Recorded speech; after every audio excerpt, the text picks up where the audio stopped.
নমস্কাৰ প্ৰিয় দৰ্শক সকলোকে স্বাগতম জনাইছো দি প্ৰাইম শোলৈ মই পাৰ্থ বৰা। প্ৰিয় দৰ্শক যোৱা কিছুদিন ধৰি গুৱাহাটীৰ সমীপৰ সোণাপুৰৰ কচুতলিত এভিকশন চলি আছিল, উচ্ছেদ অভিযান চলি আছিল। চৰকাৰ প্ৰশাসনে উচ্ছেদ অভিযান চলাই আছিল। প্ৰথম কেইদিন 2 পৰা 3 দিন শান্তিপূৰ্ণভাৱে নহলেও সংঘৰ্ষ মুক্তভাৱে উচ্ছেদ অভিযান চলি আছিল, কিন্তু তৃতীয় দিনা দেখা পোৱা গ'ল এক সংঘৰ্ষৰ পৰিস্থিতিৰ সূত্ৰপাত হ'ল। যিসকল উচ্ছেদিত লোকসকলে হাতত জাঠি জুং বা অন্যান্য সামগ্ৰী লৈ উদ্যত হ'ল আৰক্ষীক আক্ৰমণ কৰিবলৈ, আৰু সেই ঘটনাত দুৰ্ভাগ্যজনকভাৱে দুজন লোকৰ মৃত্যু হ'ল। সেই বাতৰি শিৰোনাম দখল কৰিছে। এই খিলনকে আপোনালোক সকলোৱে জানে। উত্তপ্ত পৰিস্থিতিৰ সৃষ্টি হৈছে গুৱাহাটীৰ সমীপৰ সোণাপুৰত। তাৰ সমান্তৰালকৈ বহুকেইজন প্ৰায় 20ৰ পৰা 25জন আৰক্ষী এই যি উচ্ছেদিত লোকসকল সেইসকলৰ আক্ৰমণত তেওঁলোক আঘাতপ্ৰাপ্ত হৈছে। মুখ্যমন্ত্ৰীয়ে ক'ব বিচাৰিছে, মুখ্যমন্ত্ৰীয়ে আজি যিটো মন্তব্য দিছে গুৰুত্ব বহন কৰিছে। সেই মন্তব্যটোৱে তেওঁ কৈছে নিৰবিচ্ছিন্নভাৱে ট্ৰাইবেল বেল্ট এণ্ড ব্লকত সন্দেহযুক্ত লোকৰ প্ৰৱেশ ঘটি আছে, আৰু যিসকল লোকৰ প্ৰৱেশ ঘটি আছে তেওঁলোক সমীপৰ গাঁৱৰ, তেওঁলোকৰ মাটি আছে, ভোটাৰ তালিকাত নাম আছে। এনেবোৰ লোকক দালালে ট্ৰাইবেল বেল্ট এণ্ড ব্লকলৈ লৈ আহি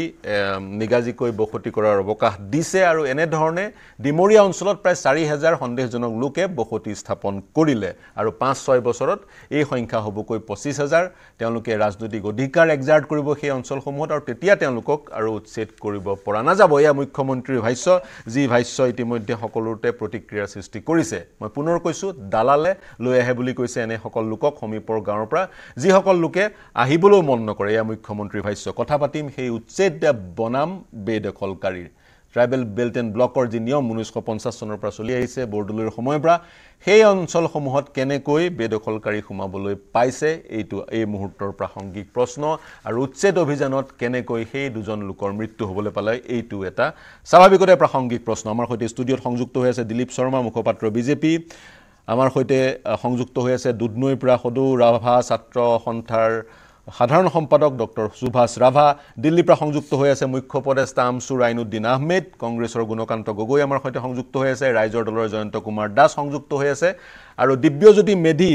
লাইভত সংযুক্ত হ'ব সোণাপুৰৰ পৰা, আৰু জুনেদ খালিদ থাকিব আমাৰ সৈতে ষ্টুডিঅ'ৰ পৰা অধিবক্তা। মই পোনে আইনুদ্দিন, যিহেতু আপোনাৰ সৈতে বেছি সময় সংযুক্ত হৈ থাকিব নোৱাৰিম, আৰম্ভণিতে আজি কি ঘটিছিল তাৰ এক সাৰাংশ দিবলৈ চেষ্টা কৰিলোঁ। আপুনিও চাগৈ শুনি আছিলে, কি প্ৰতিক্ৰিয়া প্ৰকাশ কৰিব? আমি আছো দিল্লীত, ঘটনা ঘটিছে গুৱাহাটীৰ সোণাপুৰত, আৰু উচ্ছেদ অভিযান চলাই আছে চৰকাৰে। প্ৰথম কথাটো হৈছে গুৱাহাটী হাইকোৰ্টৰ জাজমেণ্ট আছে যে কোনোবা ব্যক্তিক উচ্ছেদ কৰিবলৈ হ'লে তাৰ 15 দিন আগত তেওঁলোকক নোটিছ চাৰ্ভ কৰিব লাগিব, এয়া বাধ্যতামূলক। কিন্তু চৰকাৰে কোনো ধৰণৰ নোটিছ চাৰ্ভ নকৰাকে এই দৰিদ্ৰ দুখীয়া মানুহসকলক নিৰ্মমভাৱে অত্যাচাৰ কৰি উচ্ছেদ কৰিলে আমি গৰিহণা দিছো। এয়া সম্পূৰ্ণৰূপে মুখ্যমন্ত্ৰী পৰিকল্পিতভাৱে এই উচ্ছেদ অভিযান চলাইছে, আৰু পৰিকল্পিতভাৱে সংখ্যালঘু জনগণক নিধনযজ্ঞ আৰম্ভ কৰিছে। মুখ্যমন্ত্ৰী হিমন্ত বিশ্ব শৰ্মাই দায়িত্ব লোৱাৰ পিছৰে পৰা এটাৰ পিছত এটাকে সংখ্যালঘু জনগণৰ ওপৰত বিদ্বেষী মনোভাৱেৰে বক্তব্য প্ৰদান কৰি আহিছে। আমি তাৰ নিন্দা কৰিছো, তাৰ গৰিহণা দিছো। আইনুদ্দিন আহমেদ দুগৰাকী দুৰ্ভগীয়া ব্যক্তিৰ মৃত্যু হৈছে, তেওঁলোকৰ পৰিয়াললৈ আমি সমবেদনা জ্ঞাপন কৰিছোঁ। কিন্তু ট্ৰাইবেল বেল্ট এণ্ড ব্লক সংৰক্ষিত, তাত কেনেকৈ নিগাজিকৈ থাকিবলৈ পালে সংখ্যালঘু সম্প্ৰদায়ৰ লোকসকলে, এই প্ৰশ্নটো উত্থাপন হৈছে। মুখ্যমন্ত্ৰীয়ে ক'ব বিচাৰিছে সমীপৰ গাঁৱৰ পৰা তেওঁলোকে নিবিচাৰিলেও দালালে লৈ আহে। কি প্ৰতিক্ৰিয়া প্ৰকাশ কৰিব? আমি তাকে কৈছো যে আমি সংখ্যালঘু জনগণৰ নিৰাপত্তা বিচাৰি দিল্লীত ধৰ্ণা দিব আহিছো। সেই সময়তে মুখ্যমন্ত্ৰী ডাঙৰীয়াই পৰিকল্পিতভাৱে এই ঘটনা সংঘটিত কৰিছে। আজি ট্ৰাইবেল বেল্ট এণ্ড ব্লকত কেনেকৈ মানুহ তাতে সোমাব পাৰিলে, এই প্ৰশ্নৰ জবাব অসম চৰকাৰে দিব লাগিব। কোন দালালবিলাকৰ জৰিয়তে তেওঁলোকে মাটি বিক্ৰী কৰি সেই মানুহবিলাকক বহাইছে, তেওঁলোকক চৰকাৰে গ্ৰেপ্তাৰ কৰক, আমাৰ কোনো আপত্তি নাই। কিন্তু দুখীয়া দৰিদ্ৰ মানুহ, তেওঁলোকে কেঁচা দলিলত টকাৰ বিনিময়ত, তেওঁলোকে নাজানে আইন কানুনবিলাক, ভালকে বুজি নাপায়। যদি ট্ৰাইবেল বেল্ট ব্লক হয়, তাতে কি কাৰণত কেনেকে সেই মানুহবিলাক সংস্থাপিত হ'ল তাৰ জবাব চৰকাৰে দিব লাগিব। আপুনি কৈছে তেওঁলোকে ভূমি ক্ৰয় কৰিছিল, আপুনি কৈছে সংখ্যালঘু সম্প্ৰদায়ৰ লোকসকলে ভূমি ক্ৰয় কৰিছিলে কাৰোবাৰ পৰা। কেঁচা দলিলত তেওঁলোকে কাৰোবাৰ পৰা সেই ভূমি ক্ৰয় কৰিছে আৰু এদিনত নহয় এই ভূমিবিলাক 10-20 বছৰ হ'ল তেওঁলোকে তাতে বসবাস কৰি আছে 30 বছৰ 40 বছৰ বসবাস কৰি আছে তাতে বহু মেদিবট্টা মাটিতো তেওঁলোকে আছে মেদিবট্টা মাটিও তেওঁলোকে কিনিছে এতিয়া প্ৰশ্নটো আহিছে যদি তেওঁলোকে সেই ট্ৰাইবেল বেল্টত বহিবই নোৱাৰে তেতিয়া কেনেকৈ বহিব পাৰিলে তাৰ কাৰণে দায়ী কোন তাৰ কাৰণে দায়ী অসম চৰকাৰ তাৰ কাৰণে দায়ী প্ৰশাসন গতে প্ৰথমতে প্ৰশাসনৰ বিৰুদ্ধে বিহিত ব্যৱস্থা গ্ৰহণ কৰিব লাগিব যিসমূহ প্ৰশাসনৰ দায়িত্বত আছিল তেওঁলোকৰ বিৰুদ্ধে চৰকাৰে ব্যৱস্থা গ্ৰহণ কৰক আৰু এই দুখীয়া বানপানীৰ চৰকাৰ দায়ী স্বাভাৱিকতে চৰকাৰ দায়ী তেওঁলোকে চাব লাগিছিল যদি ট্ৰাইবেল বেল্ট এণ্ড ব্লক অনাধিকৃতভাৱে কোনোবাই প্ৰৱেশ কৰিছে সেই প্ৰৱেশত চৰকাৰে বাধা দিব লাগিছিল বহু যুগৰ পৰা ট্ৰাইবেল বেল্ট এণ্ড ব্লক কিন্তু প্ৰশ্নটো হৈছে তেওঁলোকক উচ্ছেদিত কৰিব লাগে নে নালাগে অনাধিকৃতভাৱে ট্ৰাইবেল বেল্ট এণ্ড ব্লকত একাংশ লোকে বসতি স্থাপন কৰিছে চাওক কথাটো হৈছে ট্ৰাইবেল বেল্ট এণ্ড ব্লক সংৰক্ষিত হৈ থাকিব লাগে নিশ্চয় আমাৰ কোনো আপত্তি নাই কিন্তু এই যিখিনি মানুহ তাতে গৈছে সেই মানুহখিনি যেহেতু টকা খৰচ কৰি টকাৰ বিনিময়ত তাতে গৈছে তেওঁলোকৰ অৰ্থ খৰচ হৈছে তেওঁলোকৰ পুনঃসংস্থাপনৰ ব্যৱস্থা অসম চৰকাৰে কৰিব লাগিছিল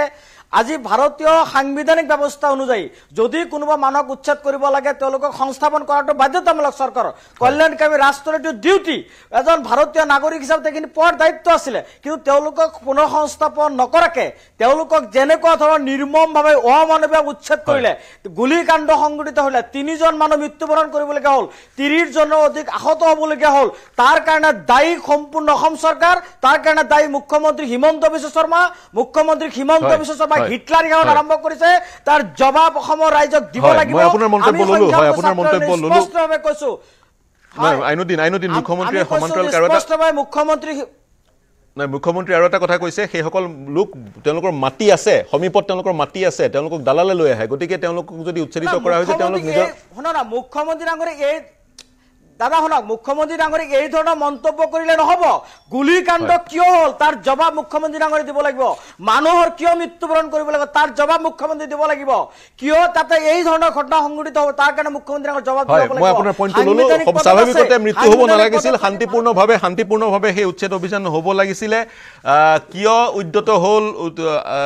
যিসকল উচ্ছেদিত লোক সেয়াও প্ৰাসংগিক প্ৰশ্ন সেইসকল লোকৰ মৃত্যু হ'ব নালাগিছিল শান্তিপূৰ্ণভাৱে হ'ব লাগিছিল তাৰ সমান্তৰালকে আপুনি বিচাৰে ট্ৰাইবেল বেল্ট এণ্ড ব্লক সংৰক্ষিত হৈ থাকক নহয় জানো ট্ৰাইবেল বেল্ট এণ্ড ব্লক সংৰক্ষিত হৈ থাকক tribal belt and block yes মই কৈছো ট্ৰাইবেল বেল্ট এণ্ড ব্লক সংৰক্ষিত হৈ থাকক অকল ট্ৰাইবেল বেল্টত এই সংখ্যালঘু মানুহে নাই অসমৰ সামগ্ৰিকভাৱে প্ৰতিটো ট্ৰাইবেল বেল্ট সংৰক্ষিত কৰক আমাৰ কোনো আপত্তি নাই ট্ৰাইবেল বেল্ট এণ্ড ব্লকত যিসকল মানুহ সংস্থাপিত হৈ আছে তেওঁলোকক যে উচ্ছেদ কৰিব লাগিব তাৰ যদি ভূমিহীন মানুহ আছে তেওঁলোক সংস্থাপন কৰিব লাগিব সংস্থাপন দিব লাগে যদি হে ভূমিহীন মানুহ আছে সংস্থাপন দিব আইনুদ্দিন আৰু লোক আছে আৰু মই দাদাক স্পষ্টভাৱে কৈছো সংঘাত কৰি এই ধৰণৰ সমস্যা সমাধান কেতিয়া নহয় সংঘাত কৰি গুলিকাণ্ড কৰি সমস্যাৰ সমাধান নহয় আৰু মুখ্যমন্ত্ৰীয়ে গুলিকাণ্ড কৰি সংঘাত কৰি অসমৰ যি অস্থিৰ পৰিৱেশ সৃষ্টি কৰিছে তাৰ কাৰণে দায়ী মুখ্যমন্ত্ৰী হ'ব তাৰ কাৰণে হয় আইনুদ্দিন পুনৰ সুবিধা পালে আপোনাৰ ওচৰলৈ যাম দিল্লীৰ পৰা আপুনি সংযুক্ত হৈ আছে সংখ্যালঘুৰ অধিকাৰৰ কাৰণে আপুনি দিল্লী যন্ত্ৰ মন্ত্ৰৰ ধৰ্ণা কাৰ্যসূচী গ্ৰহণ কৰিবলৈ গৈছে আৰু আপুনি প্ৰতিক্ৰিয়া প্ৰকাশ কৰিলে মই এতিয়া ষ্টুডিঅ'লৈ আহিব বিচাৰিম আৰু যদি ঘটনাস্থলীৰ পৰা দিব্যজ্যোতি মেধি সংযুক্ত হৈছে তেওঁৰ ওচৰলৈ যাব বিচাৰিম কিন্তু তাৰ পূৰ্বে মই ষ্টুডিঅ'লৈ আহিব বিচাৰিম মই আৰম্ভ কৰিছোঁ বিজেপিৰ প্ৰতিনিধিগৰাকীৰ পৰা হয় বিজেপি প্ৰতিনিধিগৰাকী দিলীপ শৰ্মা ডাঙৰী আপুনি কি প্ৰতিক্ৰিয়া প্ৰকাশ কৰিব প্ৰথমতেই কৈছোঁ সেই দুগৰাকী যি লোক মৃত্যু হৈছিল তেওঁলোকৰ মৃত্যু হ'ব নালাগিছিল শান্তিপূৰ্ণভাৱে সেই উচ্ছেদ অভিযান চলাই যাব লাগিছিল আৰু সমান্তৰালকৈ ট্ৰাইবেল ব্লক আৰু বেল্ট তেনেধৰণৰ বেদখলকাৰীৰ পৰা মুক্ত কৰাটো এটা কাম হয় এতিয়া কথাটো হৈছে কি কোনো মানুহৰ মৃত্যু কোনো আমি নিবিচাৰোঁ সকলো কথা শান্তিপূৰ্ণভাৱে হ'লে ভাল কিন্তু কালি যিটো পৰিস্থিতি তাত সৃষ্টি কৰিলে আজি আমচুৰ উপদেষ্টাজনে যিখিনি কথা কৈছে তেখেতৰ কথাবিলাকে কণ্ট্ৰাডিক্টৰী তেওঁ কি কৈছে প্ৰথমতে বেলেগ কৈছে পিছত বেলেগ কৈছে কিন্তু তেখেতে বাৰু ক'ব তেখেতসকলে এটা নিৰ্দিষ্ট জনগোষ্ঠী মানে এক বিশেষ সম্প্ৰদায়ৰ ব্যক্তি থাকে হ'লে মাত মাতি থাকে তেখেতসকলে অসমৰ সকলো ৰাজ্যৰ থাকে এটা নিৰ্দিষ্ট নামটোৱে আমচু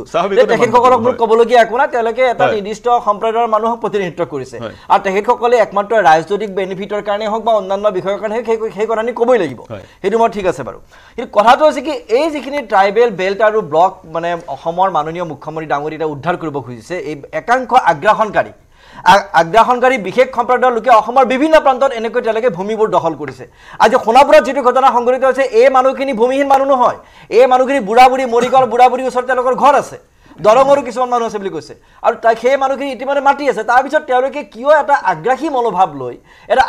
মনোভাৱ লৈ তেওঁলোকে কিয় আহিছে সেইবোৰ ট্ৰাইবেল বেল্ট আৰু ব্লকৰ মাটি যাৰ ফলত মুখ্যমন্ত্ৰী ডাঙৰীয়াই এই ভাৰতীয় জনতা পাৰ্টি চৰকাৰে বিজেপি চৰকাৰখনে বাৰম্বাৰ খিলঞ্জীয়া মানুহৰ ভূমিৰ অধিকাৰৰ কাৰণে মানে অহৰহ কাম কৰিছে যে খিলঞ্জীয়া মানুহৰ ভূমি যাতে কাৰো হাতত যাবলৈ নোৱাৰে বা কোনো যাতে সেইবোৰ আগ্ৰাসন কৰিব নোৱাৰে তাৰ কাৰণে আজি এইখন চৰকাৰ হোৱাৰ পিছৰ পৰা 2021 পৰা এতিয়ালৈকে আপোনালোকে দেখিছে অসমত যিমান ভূমি উদ্ধাৰ কৰিছে এই বিশেষ সম্প্ৰদায়ৰ একাংশ ব্যক্তিয়ে যিবোৰ ভূমি ইতিমধ্যে দখল কৰিছিল এই মানুহবোৰৰ পৰা যিমান ভূমি অসমত উদ্ধাৰ কৰিছে এই ভূমিৰ পৰিমাণ চণ্ডীগড়ৰ সমান ইতিমধ্যে মুখ্যমন্ত্ৰী ডাঙৰীয়াই কৈছে এই বৃহৎ পৰিমাণৰ ভূমি ইতিমধ্যে উদ্ধাৰ কৰা আছে এই মানুহবোৰে বিভিন্ন ঠাইত তেওঁলোকৰ ঘৰ থাকে তেওঁলোকে যে বৰপেটা থাকে কাৰোবাৰ নগাঁৱত থাকে কাৰোবাৰ ঠিগত থাকে কাৰোবাৰ গোৱালপাৰা থাকে কাৰোবাৰ ধুবুৰীত থাকে তেওঁলোকে এই এটা আগ্ৰাসী মনোভাৱ লৈ একাংশ ৰাজনৈতিক দলৰ প্ৰৰোচনাত একাংশ ৰাজনৈতিক দল কালি যিটো ঘটনা সংঘটিত হৈছে এই ঘটনাৰে কংগ্ৰেছে দায়িত্ব গ্ৰহণ কৰিব লাগিব মই একেবাৰে কংগ্ৰেছে দায়িত্ব গ্ৰহণ কৰিব লাগিব কংগ্ৰেছ দলে এই কথাবিলাক প্ৰৰোচিত কৰে কাৰণ কংগ্ৰেছ দলৰ এই এটা সময়ত এইবোৰ ভোট বেংক হৈ গৈ আৰু কংগ্ৰেছ দলে এই মানুহবিলাকক উৎসাহিত কৰে ট্ৰাইবেল বেল্ট আৰু ব্লক এটা সময়ত গোপীনাথ বৰদলৈ তৈয়াৰ কৰিছিল সেই গোপীনাথ বৰদলৈৰ ৰাজনৈতিক দল কংগ্ৰেছ দলে আজি গোপীনাথ বৰদলৈৰ যি নীতি সেই নীতিক তেওঁলোকে জলাঞ্জলি দিছে কিয় তেওঁলোকে আজিৰ কংগ্ৰেছে মুকলি মুৰীয়াকৈ কিয় ক'ব নোৱাৰে যে এই আগ্ৰাসী ব্যক্তিসকল বিশেষ সম্প্ৰদায়ৰ ব্যক্তিসকলে ট্ৰাইবেল বেল্টৰ পৰা ওলাই যাওক কিয় তেওঁলোকৰ ক'বলৈ সাহস নাই আইনদিনে নকয় মই বুজি পাইছোঁ এতিয়া আমচুক প্ৰতি ইণ্টাৰেষ্ট ক'ব নোৱাৰে মই তেওঁৰ লিমিটেশ্যন মানি লৈছোঁ কিন্তু কংগ্ৰেছে কিয় ক'ব নোৱাৰে এই মানুহখিনিক প্ৰৰোচিত কিয় কৰে তেওঁলোকে উৎসাহিত কিয় কৰে কংগ্ৰেছে মুকলিকে আজি কওক আজি ভূপেন বৰা ডাঙৰীয়াই মুকলিকে কওক ৰকিবুল হুছেইন ডাঙৰীয়াই মুকলিকে কওক আৰু মই আপোনাক আৰু এটা কথা কৈছোঁ এই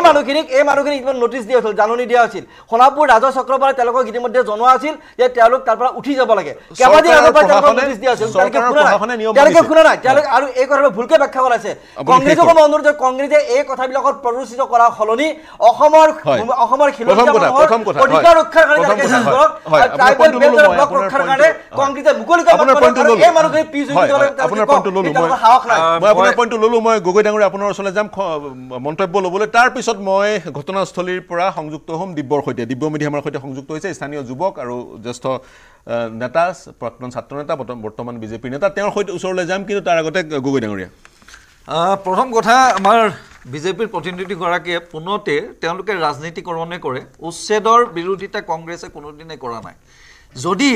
ট্ৰাইবেল বেল্ট এণ্ড ব্লক সৃষ্টি কংগ্ৰেছে কৰিছে সেইসমূহ ট্ৰাইবেল বেল্ট এণ্ড ব্লকত যদি বেদখল হৈছে কংগ্ৰেছে কোনোদিনে কোৱা নাই উচ্ছেদ নকৰিবলৈ এতিয়া কথা হ'ল মই এটা কথা আজি আমাৰ CLPৰ আমাৰ বিধায়িনী দলৰ দলপতি তেওঁ ইতিমধ্যে তেওঁৰ শিমলুগুৰিত এখন প্ৰেছ কনফাৰেন্স কৰি পেলাই তেওঁ কিছুমান কথা মুকলিকৈ কৈছে সেই কথাখিনি হৈছে এনেকুৱা ধৰণৰ যে যোৱা 29 আগষ্টত যেতিয়া সেশন চলি আছিলে এছেম্বলি সেশন চলি আছিলে তেতিয়া এটা প্ৰশ্ন কৰা হৈছিলে যে এই সোণাপুৰ অঞ্চলত VGR PGR বা কিবা ধৰণৰ এনক্ৰচমেণ্ট এইবিলাক ঠাইত হৈছে নেকি তেতিয়া RTI থ্ৰুদি হেতু এটা তেওঁলোকে আমাৰ জানিবলৈ বিচৰা হৈছিলে আৰু সেই RTIৰ প্ৰত্যুত্তৰত তেতিয়া সেই সাৰ্কুল অফিচাৰজনে কৈছিলে আমাৰ ইয়াত কোনো এনক্ৰচমেণ্ট হোৱা নাই গতিকে আগষ্টৰ পৰা ছেপ্টেম্বৰ আৰু এই 29 আগষ্টৰ পৰা এই কিদিনৰ ভিতৰত এইখিনি উচ্ছেদ কৰিবলৈ তেওঁলোকে যাবলগীয়া হ'ল এইখিনি কথা তেওঁলোকে ক'ব এতিয়া কথা হ'ল কংগ্ৰেছৰ কথা তেওঁ বাৰে কৈছে কংগ্ৰেছৰ কথা বাৰে কৈছে যে কংগ্ৰেছে মই কথাটো ক'বই লাগিব কংগ্ৰেছে কি ধৰণে উচ্ছেদ কেৱল কি ধৰণে উচতনি দিছে তেওঁলোকে প্ৰমাণ দিব লাগিব প্ৰমাণ নিদিলে কিন্তু আপোনালোকৰ ওচৰত আছে যদি প্ৰমাণ আছে প্ৰমাণ দিয়ক প্ৰথমতে প্ৰমাণ দিয়ক কংগ্ৰেছে বিচাৰে প্ৰথমতে কংগ্ৰেছে বিচাৰে ট্ৰাইবেল বেল্ট এণ্ড ব্লক খালি হৈ থাকে প্ৰথমতে বিচাৰে আৰু এই যিটো কথা মুখ্যমন্ত্ৰীয়ে কৈছে যে পৰিকল্পিতভাৱে সমীপৰ গাঁৱৰ পৰা সংখ্যালঘু লোকক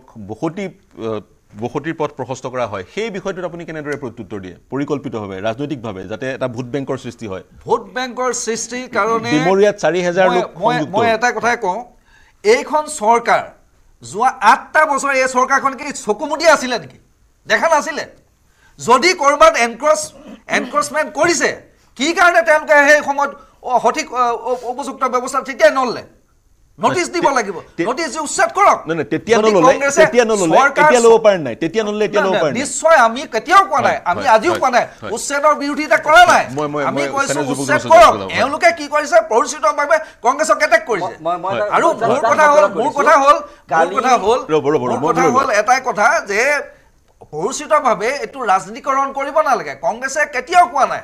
আমি ট্ৰাইবেল বেল্ট এণ্ড ব্লক সৃষ্টি কৰিছোঁ আমি বেদখল মুক্ত কৰিবৰ কাৰণে চৰকাৰ সকলোধৰণৰ সহযোগ কৰিম কিন্তু যদি তেওঁলোক ভাৰতীয় নাগৰিক হয় ন্যায়ালয়ে যি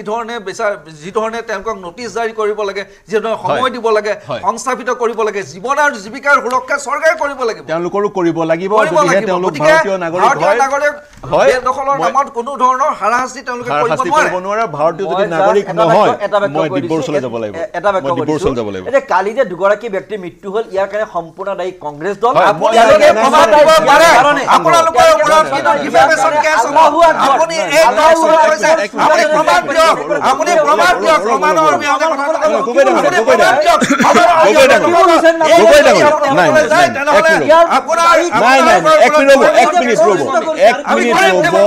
এক মিনিট ৰ'ব 24 ঘণ্টা ৰ'ব ডাঙৰীয়া কংগ্ৰেছ বিজেপি গগৈ ডাঙৰীয়া শৰ্মা ডাঙৰীয়া মই গগৈ ডাঙৰীয়া তেওঁলোকৰ মৃত্যু হোৱা 24 ঘণ্টাই হোৱা নাই গতিকে শৱদেহৰ ওপৰত ৰাজনীতি নকৰিবলৈ অনুৰোধ জনাম মৃত্যু হোৱাৰ 24 ঘণ্টাই হোৱা নাই ডাঙৰীয়া মই আহিম তেওঁলোকৰ মৃত্যু হোৱাৰ 24 ঘণ্টাই হোৱা নাই দিব আপোনাৰ পৰা জানিব বিচাৰিম বিতংকৈ প্ৰতিক্ৰিয়া আৰু গ্ৰাউণ্ড ৰিপৰ্ট আপোনাৰ পৰা জানিব বিচাৰিম সমগ্ৰ দিন আপুনি সেই ঘটনাস্থলীত থকা আমাৰ পৰিলক্ষিত হৈছিল সংবাদ মাধ্যমতো আপুনি মন্তব্য প্ৰকাশ কৰিছিল কি ক'ব বিচাৰিব সমগ্ৰ ঘটনাটোৰ বিষয়ত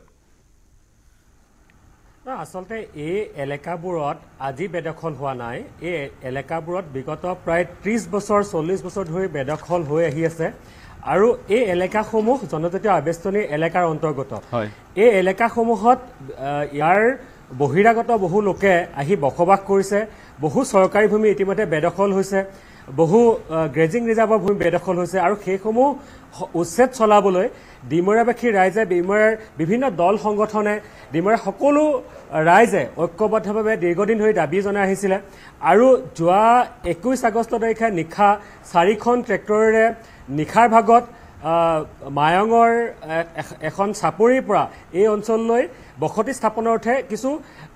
ঘৰ নিৰ্মাণৰ সামগ্ৰী লৈ তেওঁলোকে এই অঞ্চললৈ আহি থকা অৱস্থাত কলং নদীৰ পাৰত বৰবিলা অঞ্চলত ৰাইজে তেওঁলোক আটক কৰিছিল আৰু যেতিয়া আটক কৰিলে ৰাইজে সুধিলে তাৰপিছত 2খন ট্ৰেক্টৰ পলাই গ'ল 2খন ট্ৰেক্টৰৰ মানুহক ৰাইজে আটক কৰিলে এই ঘটনাটোৰ পিছত গোটেই কথাটো ওলাই পৰিল যে কিছু সংখ্যক এই অঞ্চলৰ সন্দেহজনক ব্যক্তিক প্ৰাধান্য দি বা সন্দেহজনক মানুহক এই অঞ্চলসমূহত বহুৱাৰ বাবে এছাম দালাল চক্ৰই এই অঞ্চলত এখন জাল পাতিছিল যি জালৰ জৰিয়তে বিগত প্ৰায় 20-30 বছৰত কেইবা হাজাৰ মানুহক আনি এনেধৰণে সংস্থাপন কৰিছে কেইবা হাজাৰ পৰিয়াল এনেধৰণে সংস্থাপিত হৈছে এই সকল লোকৰ আৰু আন কৰবাত ভূমি আছে তেওঁলোকৰ মাটি আছে মাটিৰ গৰাকী তেওঁলোক নে কি মুখ্যমন্ত্ৰীয়ে তেনেধৰণে মন্তব্য কৰিছে সমীপৰ গাঁৱৰ পৰা আহি থাকিব লৈছে এই অঞ্চলসমূহৰ ভোটাধিকাৰ অধিকাংশৰে বেলেগ জিলাত তেওঁলোকে বিভিন্ন কাৰণত এই অঞ্চললৈ সেই অঞ্চলসমূহৰ পৰা ইয়ালৈ আহিছে মূলতঃ মৰিগাঁও জিলা নগাঁও জিলা দৰং জিলা আৰু বৰপেটা জিলাৰ পৰা অহা লোক এই লোকসকল আৰু যিসকল লোকে এই অঞ্চলত কোনোপধ্যে বসবাস কৰিব নোৱাৰে কাৰণ এই অঞ্চলৰ এই যিকেইখন গাঁৱত ইতিমধ্যে উচ্ছেদ চলিছে এই উচ্ছেদ চলা গাঁওকেইখন সম্পূৰ্ণৰূপে জনজাতীয় আবেষ্টনী এলেকাৰ অন্তৰ্গত এই লোকসকল এই অঞ্চলত বসবাস কৰাৰ কোনো অধিকাৰ নাই আৰু সেই কথা ইতিমধ্যে অসম চৰকাৰৰ ৰাজহ আইন তাত 10ম অধ্যায়ত স্পষ্টভাৱে লিপিবদ্ধ আছে আৰু একেবাৰে সংৰক্ষিত মোৰ দ্বিতীয়টো প্ৰশ্ন সময় কম মই দ্বিতীয়টো প্ৰশ্ন শান্তিপূৰ্ণভাৱে সংঘৰ্ষমুক্তভাৱে উচ্ছেদ কৰাৰ অৱকাশ নাছিল জানো সেই দুজন ব্যক্তিৰ মৃত্যু হ'ল আপুনি কি কয় নহয় এই গোটেই কথাটো এনেধৰণৰ যে প্ৰথম পৰ্যায়ৰ যি উচ্ছেদ অভিযান চলিল প্ৰথম পৰ্যায়ৰ উচ্ছেদ অভিযান 22ৰ পৰা 24 আগষ্টলৈ চলিল শান্তিপূৰ্ণভাৱে হ'ল এই সমগ্ৰ সোণাপুৰ পথাৰ কচুতলী এলেকাত শান্তিপূৰ্ণভাৱে হ'ল দ্বিতীয় পৰ্যায়ৰ যিটো উচ্ছেদ অভিযান চলিল যোৰাপাটৰ বা বৰ্ণিহাটলৈ এই উচ্ছেদ অভিযানো শান্তিপূৰ্ণভাৱে হ'ল তৃতীয় পৰ্যায়ৰ যিটো উচ্ছেদ অভিযান যোৱা সোমবাৰ আৰু মঙলবাৰে চলিল সেয়া শান্তিপূৰ্ণ আছিলে বুধবাৰে উচ্ছেদ অভিযান চলা নাছিল আৰু বুধবাৰে নিশাৰ ভাগত এই এলেকাসমূহত এছাম মাটিৰ দালালৰ পৃষ্ঠপোষকতাত ৰাতি 2 বজালৈকে এই অঞ্চলসমূহত কিছু সভা হ'ল য'ত ব্লু প্ৰিণ্ট ৰচনা কৰা হ'ল আৰু যিসকল লোক বহিৰাগত লোকে এই অঞ্চলত আহি বসবাস কৰিছিল যাৰ পৰা তেওঁলোকে মাটি ক্ৰয় কৰিছিল তেওঁলোকে মাটিৰ পইচা উভতাই বিচৰাৰ কাৰণে এই গোটেই ঘটনাটো সংঘটিত হৈছে বুলি আমি স্থানীয় লোকৰ পৰা জানিব পাৰিছো অৰ্থাৎ দালালবোৰ মই আকৌ আহিম সময় কম কাৰণে আপোনাক ৰখালো মেধি দালালবোৰৰ যি কথা উল্লেখ কৰিছে সেইবোৰ মাটিৰ দালাল নে ৰাজনীতিৰ সৈতে জড়িত মাটিৰ দালাল নে ৰাজনীতিৰ সৈতে জড়িত মাটিৰ দালাল তেওঁলোকে মাটি ক্ৰয় কৰে বা চৰকাৰী ভূমি বেদখল কৰে গ্ৰেজিং ৰিজাৰ্ভৰ ভূমি বেদখল কৰে আৰু বলপূৰ্বকভাৱে কিছু আমাৰ জনজাতীয় লোকৰ ভূমিও বলপূৰ্বকভাৱে বেদখল কৰি তাত এই যিসকল বহিৰাগত লোক বাহিৰৰ পৰা বেলেগ সমষ্টিৰ পৰা বা অসমৰ বেলেগ প্ৰান্তৰ পৰা অহা সন্দেহজনক লোক তেওঁলোকক বলপূৰ্বকভাৱে আনি বহুৱাই দিয়ে আৰু তাৰপিছত উচ্ছেদ চলাব নোৱাৰা এক পৰিৱেশৰ সৃষ্টি হয় কাৰণ সেই যিজন জনজাতীয় লোক বা ইয়াৰ স্থানীয় থলুৱা খিলঞ্জীয়া মানুহৰ ভূমি সেই অঞ্চলত আছে তেওঁ সেই অঞ্চলত গৈ পেলাই কেতিয়াও দাবী কৰিব নোৱাৰে কাৰণ ইতিমধ্যে পৰিৱেশৰ সৃষ্টি হয় মই যাম মেধি মই আপোনাক ৰখাব লাগিব আৰু অতিথি আছে আপোনাক ৰখাব লাগিব ঘৰ তেওঁলোকে সাজি লৈ আহে য'ত সমগ্ৰ ঘৰ নিৰ্মাণৰ সঁজুলি থাকে ৰাতিৰ ভিতৰত সেই ঘৰসমূহ নিৰ্মাণ কৰে আৰু তাৰপিছত স্থায়ী বাসিন্দা হোৱাৰ কাৰণে বিস্তাৰী বাসিন্দা হোৱাৰ চেষ্টা কৰে ট্ৰাইবেল বেল্ট এণ্ড ব্লকত অনাধিকৃতভাৱে প্ৰৱেশ কৰে ৰাতিৰ ভিতৰতে ঘৰ বনায় দালাল চক্ৰৰ সহযোগত মাটিৰ দালাল চক্ৰৰ সহযোগত এনেধৰণৰ এটা বৃহৎ চক্ৰ এটা চলি আছিলে মই এতিয়া ৰাইজৰ দলৰ প্ৰতিনিধিগৰাকীৰ ওচৰলৈ যাওঁ তাৰপিছত যাম জুনিত খালিদ ডাঙৰীয়া ওচৰলৈ জয়ন্ত কুমাৰ দাস ডাঙৰীয়া আপুনি কি প্ৰতিক্ৰিয়া প্ৰকাশ কৰিব বিচাৰিব প্ৰথম কথা ট্ৰাইবেল বেল্ট এণ্ড ব্লকত কেৱল সেই নিৰ্ধাৰিত ট্ৰাইবেল কমিউনিটিটোৰ কাৰণেহে অধিকাৰ সংৰক্ষিত হৈ থাকে আন বাহিৰৰ মানুহে বসতি কৰিব নোৱাৰে যদি ৰাভাৰ কাৰণে সেই ৰাভাসকলে বসতি কৰিব বা যিটো ট্ৰাইবেল কমিউনিটিৰ কাৰণে সংৰক্ষিত তেনেস্থলত প্ৰথম কথা উচ্ছেদ অভিযান চলিছে অনাধিকৃতভাৱে বহু লোকে বসবাস কৰাৰ কাৰণে আৰু আমি আৰম্ভণিৰ পৰা কৈছোঁ কোনো লোকৰ মৃত্যু হ'ব নালাগিছিল আপুনি ৰাজনৈতিক দৃষ্টিভংগীৰে কেনে কৈছে সমগ্ৰ বিষয়টো নহয় আমাৰ দলৰ পৰা এটা আজি প্ৰেছ ৰিলিজ দিছে হয় তাত আমাৰ স্পষ্ট ভাষাত কোৱা হৈছে যে আৰু আমাৰ দলৰ মানে জাতীয় কৰ্মসূচীটো আছে যে ট্ৰাইবেল বেল্ট আৰু ব্লক যিমানবোৰ আছে অসমত হয় গোটেই যিমান বেদখল হৈ আছে গোটেইবিলাকে বেদখল মুক্ত হ'ব লাগে বুলি সেইটো আমাৰ মানে জাতীয় কৰ্মসূচীত আছে আৰু অকল সোণাপুৰ কিয় গোটেই অসমত যিমান ট্ৰাইবেল বেল্ট আৰু ব্লক আছে সকলোবিলাক বেদখল মুক্ত হ'ব লাগে একে সমানে এইটো হ'ব নালাগে এই যে পাৰ্টিকুলাৰ এটা প্লেছত কৰিলে আৰু বাকীখিনিত বাদ দিলে তেনেকুৱা হ'ব নালাগে গোটেই ট্ৰাইবেল বেল্ট ব্লকবিলাক মুক্ত হ'ব লাগে সেইটো আমাৰ জাতীয় কৰ্মসূচী আৰু আমাৰ দলৰ দাবী এতিয়া কথাটো হৈছে এই যিটো সোণাপুৰত বেদখল মানে উচ্ছেদ কৰিলে এই উচ্ছেদত হয়তো আপোনালোকে যোৱা নাই মই নিজে যোৱাকালি তাত স্পট ভেৰিফিকেশ্যন কৰি আহিছোঁ তাত যদি আপুনি চাই দেখিব যে 2016 চনৰ পৰা তাত কিন্তু চৰকাৰে কি কৰিছিল ঘৰ দিছিলে চৰকাৰী ঘৰ মোৰ হাতত নথি আছে আপোনাক মই লাগে যদি মই দেখাব পাৰোঁ 2016 চনত চৰকাৰী ঘৰ দিছিলে পিছত এই ইয়াত নথি আছে মই আপোনাক দেখাব পাৰোঁ হয় এই পঞ্চায়তৰ সচিবে এজন মানুহ নামটো মই কৈ দিছোঁ আব্দুল কাছিম এওঁক কি কৰা হৈছে 1,30,000 তেওঁৰ নামত আবণ্টন হৈছে চৰকাৰৰ গাফিলতি কিন্তু ট্ৰাইবেল বেল্ট এণ্ড ব্লক মুক্ত হ'ব লাগে চৰকাৰে দেখিছে যে সেইটো ট্ৰাইবেল বেল্ট এৰিয়া হয় তাত অকল এটা নহয় তাত যদি আপুনি যায় কমচে কম 20-30টা চৰকাৰী অনুদান প্ৰাপ্ত ঘৰ আছে তাত এতিয়া ভাঙি দিছে কিন্তু 16 চনৰ পিছত এই পঞ্চায়তৰ সচিবে এয়া লিখিছে আব্দুল কাছিমলৈ যে আপোনাৰ নামত 1,30,000 টকা আবণ্টন দিয়া হৈছে এই ঘৰবিলাক কেনেকৈ আহিল ইয়াত ডাঙৰীয়া এয়া চৰকাৰৰ গাফিলতি কিন্তু তাৰ অৰ্থ এইটো নহয় যে ট্ৰাইবেল বেল্ট এণ্ড ব্লক আমি খালী নকৰিম মই প্ৰথমে স্পষ্ট কৰিছোঁ আপুনি ভুল নুবুজিব আমাৰ কথা হৈছে কি যে আমাৰ স্পষ্ট আমাৰ কৰ্মসূচীত আছে যে অসমত যিমান ট্ৰাইবেল বেল্ট আৰু ব্লক আছে এই গোটেইবিলাক বেদখল মুক্ত হ'ব লাগে আৰু তাত কোনো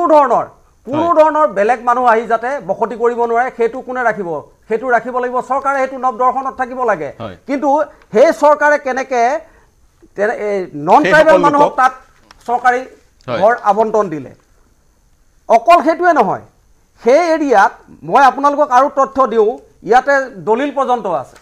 কি দিছে ঘৰ দিছে অন্য সহায়তে দিছে এই মানুহে যে তাত পাৰচেজ কৰিছে এই পাৰচেজ কৰাত যদি আপুনি দেখা যায় এই আপোনাৰ ৰেচন কাৰ্ড পৰ্যন্ত আছে আৰু লগতে ইয়াত সকলো সা সুবিধা পাইছে মহম্মদ ডাঙৰীয়া আপোনাৰ পইণ্টটো মই ললো মোক অকমান ক'বলৈ দিয়ক এই ৰাভা দুৰ্যোধন ৰাভা বুলি আৰু অৰ্জুন ৰাভা বুলি এওঁলোকে কি কৰিছে এই মুছলমান মানুহক তাত বিক্ৰী কৰিছে ট্ৰাইবেল এৰিয়াৰ মাটি এইটোতো এটা অপৰাধ ৰাভাকে বিক্ৰী কৰিব লাগে ৰাভাকে বিক্ৰী কৰিব লাগিছিলে গতিকে তেওঁলোকে হ'ল কি তেওঁলোকৰ যিহেতু জনবিস্ফোৰণ হৈছে তেওঁলোকে যিকোনো ঠাইত মাটি কিনি বসবাস কৰিবলৈ যাব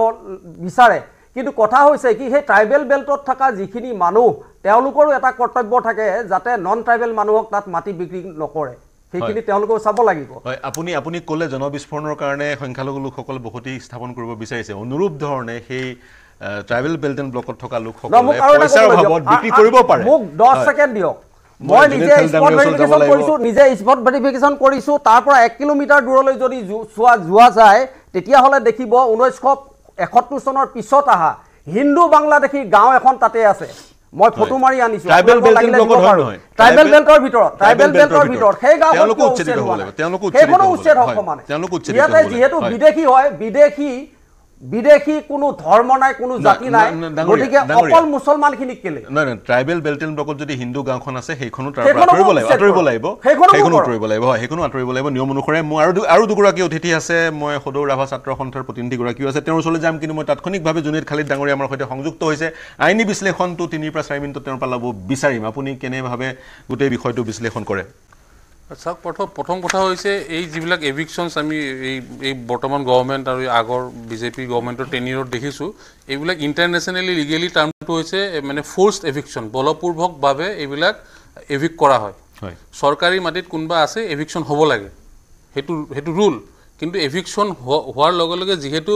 বহুত আমাৰ ভাৰতীয় সংবিধানত থকা ফাণ্ডামেণ্টেল ৰাইটছ মৌলিক অধিকাৰ বহুত সাব্য হৈ যায় right to life, right to আপনার shelter, right to property, right to livelihood, right to education এইবিলাক আমাৰ মৌলিক অধিকাৰ যেহেতু বহুত মৌলিক অধিকাৰ আপোনাৰ কাৰ্টেল হৈ যায় এভিকশ্যনৰ হোৱাৰ লগে লগে তে এভিকশ্যনৰ খুব ষ্ট্ৰিক্ট প্ৰচিডিউৰ আছে যেনেকৈ আসাম লেণ্ড ৰেগুলেশ্যন 1880 আছে 86ত আছে যে আপুনি এখন নোটিছ দিব লাগিব কাৰণ আপোনাৰ মানে এতিয়া গভৰ্ণমেণ্টে ক'ত এইবিলাক যিমান এভিকশ্যন হৈছে কোনো প্ৰচিডিউৰ ফলো নকৰাকৈ হৈছে 15 দিনৰ নোটিছ নেকি বাৰু 15 দিনৰ নোটিছ পিৰিয়ড আপুনি শুনি লওক নোটিছ পিৰিয়ডটো স্পেচিফিক হ'ব লাগিব এতিয়া গভৰ্ণমেণ্টে কি কৰিব চাৰ্কুলাৰৰ পৰা এখন নোটিছ নি পেলাই ক'ৰবাত টাঙি দিব কাৰণ আমি এতিয়া হাইকোৰ্ট গৈ আছোঁ এইটো লৈ পেলাই আমি হাইকোৰ্ট যাম হাইকোৰ্টত আমি যিবিলাক গভৰ্ণমেণ্ট অফিচিয়েলে এই চৰকাৰী ভূমিত আপোনাৰ ৰেচন কাৰ্ড দিছে কাৰেণ্টৰ বিল দিছে ভোটাৰ আইডি দিছে সবকে আমি পাৰ্টি কৰিম including the OC and SP আপোনাৰ এই মানুহখিনিক যে আপোনাক যে মৰিলে দুজন ব্যক্তি আমি হাইকোৰ্ট যাম আপুনি জানে যে হাইকোৰ্টে গুৱাহাটী হাইকোৰ্টে আপোনাৰ আমাৰ প্ৰতিবেদনৰ ওপৰত আপোনাৰ বটদ্ৰৱাৰ এভিকশ্যনত 30 লাখ টকা ক্ষতিপূৰণ দিছে ইমান সহজ নহয় এটা এই দেশখন আপোনাৰ ৰাজনৈতিক দলে নচলায় এই দেশখন ভাৰতৰ সংবিধান আৰু আইনমতে চলে এইবিলাক হৈছে ইণ্টাৰনেশ্যনেলি এক্লেম ফ'ৰ্চড এভিকশ্যন ফ'ৰ্চড বলপূৰ্বকভাৱে উচ্ছেদ কৰা কিয় কাৰণ যিটো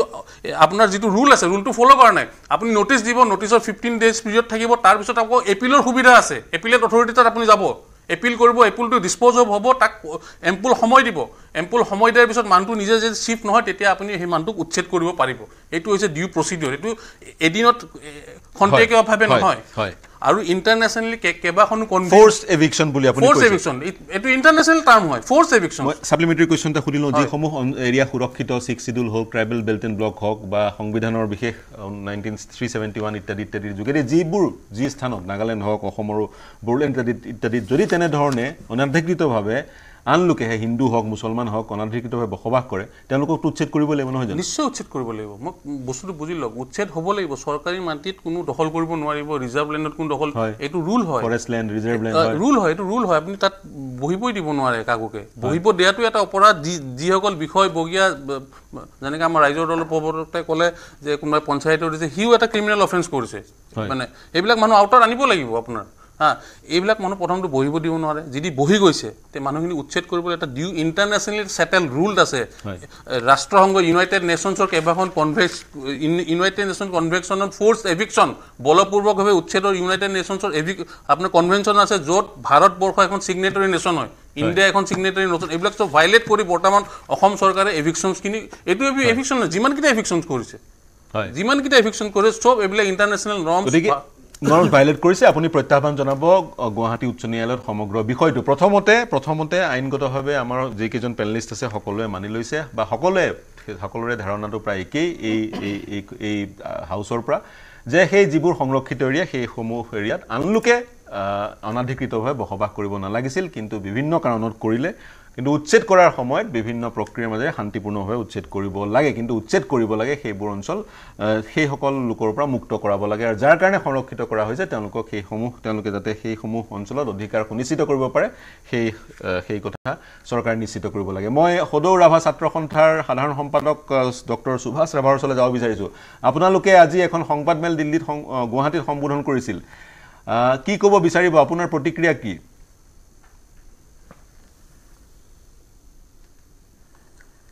হয় হয় ধন্যবাদ জনাইছো নিউজ 18ক আমাক এই টক শ্বট মাতি আমাৰ প্ৰতিক্ৰিয়া জনোৱাৰ সুবিধা কণ দিয়াৰ বাবে প্ৰথম কথা যে এইখন চৰকাৰে যি পদক্ষেপ লৈছে বিদেশী উচ্ছেদ কৰাৰ আৰু বিশেষকৈ ট্ৰাইবেল বেল্ট এণ্ড ব্লকত যিসকলে অনাধিকৃতভাৱে বসবাস কৰি আছে এইটো এটা খুব আদৰণীয় পদক্ষেপ আমি আজি জনজাতীয় সমন্বয়ৰক্ষী সমিতিৰ হৈ পেলাই এখন প্ৰেছ ক্লাবত ইতিমধ্যে এখন প্ৰেছ কনফাৰেন্স পাতি আমি জনাইছো আমাৰ ফালৰ পৰা আৰু এই মুহূৰ্তত আমি ৰাভা ছাত্ৰ সন্থাৰ পৰাও এই যিটো মুভ বৰ্তমান চৰকাৰখনে লৈছে খুব আদৰণীয় উই ৱেলকাম দিছ মুভ আৰু কেৱল সোণাপুৰ ইতিমধ্যে বক্তাসকলে কৈছে